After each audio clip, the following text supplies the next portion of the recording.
Ang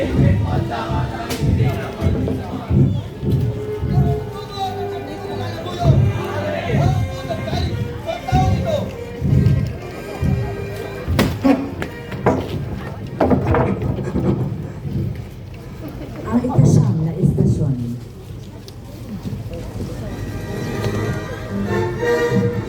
Ito na ang ikatlo, ang huling pagbagsak sa daan. Hindi na lamang bigat ng kahoy, kundi sala ng buong sangkatauhan. Ang laman ay sugat, ang tuhod ay nangihingi.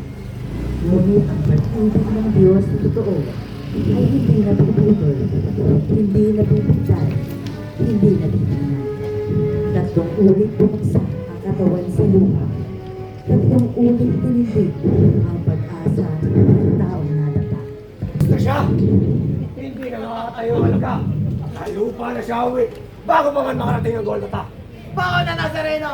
Hindi pa tapos ang gampanin mo! Ang kamatayan na nasa krus na Kalbaryo! Hindi sali ka magtandaan! Huwag niyo muna siyang hayaang mamatay! Itayo niyo siya mga kawal!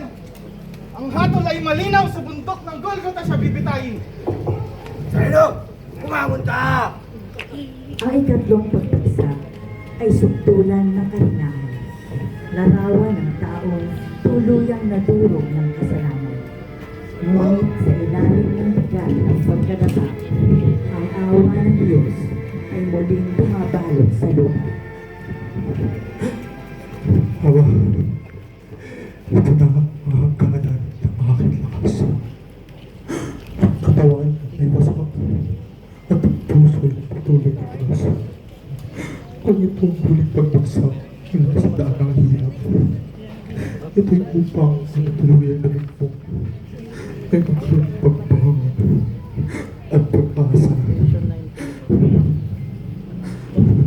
Masday, o Odysseus, ikatlong beses na nadapa.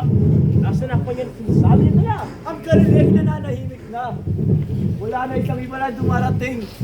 Ang krus ng Kalbaryo ang kanyang wakas. Hindi ang karyang pinangako niya sa bayan. At sa ikatlo at huling pagkakataon ng pagbagsak sa daan, ang Diyos na totoo ay muling tumindig, hindi dahil sa lakas ng laman, kundi dahil sa ganap na pagsunod sa kalooban ng Ama. Ang ikatlong pagbagsak ay hindi katapusan.